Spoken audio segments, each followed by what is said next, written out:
There's a really old-fashioned word that you almost never hear people use anymore. And the word is virtues. And I think it fell out of favor because there's sort of a moral quality to it or something judgmental. But I only mean it in the purest sense of the word. The qualities that we can cultivate to become a better person. And these qualities are in all of us in seed form, but in some ways not developed enough yet. Being in relationship with others, and the closest the relationship and the more committed the relationship, the more fraught with opportunity it is to develop ourselves. Relationship will flush everything up to the surface, any unfinished business, show us our sensitivities, our wounded places, and also our greatness. So if we take on this challenge of character development so that we can be eligible for a great relationship, that's a worthy endeavor. And it's a wonderful contract to make with somebody else, a partner, a good friend, that we will support and encourage each other to develop our potential to the best that we possibly can. So we want to speak about some of the qualities that are requirements for having great relationships. And as you hear them, you'll be personalizing to see which one or which one of these represent your growing edge. Because people are often in some mystery about what it means to do their own work. And this is part of doing our own work, is to identify the areas that are not quite as developed as we need them to be, and to get on purpose about developing them. When we were reviewing some of the literature in the field when we were writing our first book, we noticed that there was a lot of suggestions and guidelines about what it is that great relationships require and what you need to do, and what kinds of things work and what doesn't work. And we found that most people knew most of that, but they weren't necessarily able to embody that. So in other words, just because you know what it is that is beneficial or what works, it doesn't necessarily mean that you're going to be able to provide that, to be able to take those actions. And we saw that it requires the cultivation of certain aspects of ourselves, certain qualities, in order to be able to take those actions. And what it takes to develop those qualities or those virtues are certain practices or habits that can strengthen whatever aspect of ourselves we want to develop. Now, we've got a fairly, significant list of qualities, and not everyone has to put in a lot of time into every one of these. But as you hear us going over some of these qualities, you might want to pay attention to what it is that strikes you as something that you want to more fully develop, and how you might be able to do that. What kinds of practices might strengthen that. So the first one that I'd like to begin with, because it really is, to me, the core of this work, is the quality of integrity. And basically, integrity simply means that you're walking your talk. It means that there's congruity in your life between what you think, what you say, what you feel, and what you do. That there's alignment with those aspects of yourself. And that creates authenticity. And authenticity, as we've been saying here, is absolutely essential for true connection, whether it's with a friend, whether it's with a partner, whether it's with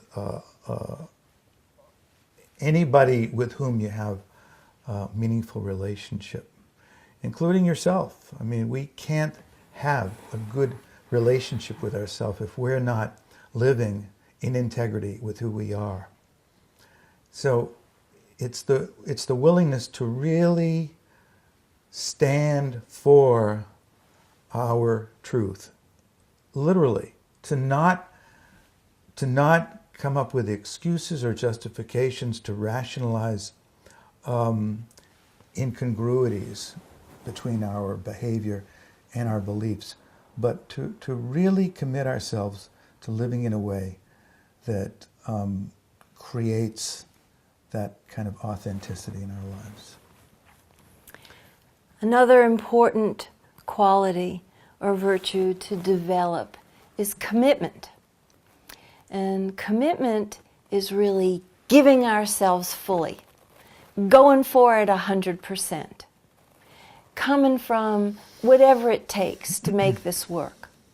Sometimes it means staying with something and persevering even when it's difficult, moments when it's boring, when I'd rather check out but I don't check out, that I stay put. And this is an incredible quality that is an absolute requirement of great relationships. So the next one is one that we've mentioned a few times, and you can't really say it too much, and that's responsibility. And again, responsibility is, well, it's literally the ability to respond to a situation. It's the willingness to acknowledge the power and the effect that you have in your relationship, rather than projecting that onto the other person. It's acknowledging your part in how things are the way they are. Relationships are always co-created.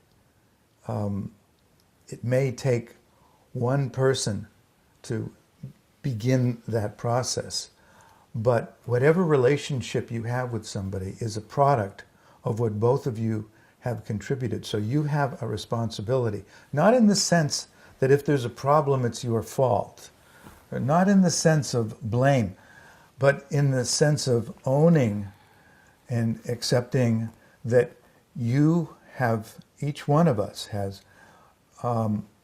contributed to this being what it is. The good, the bad, whatever it is that's there, we have co-created this. We are both responsible. And when I accept responsibility for my part, then I automatically am no longer holding the other focusing on the other person's contribution.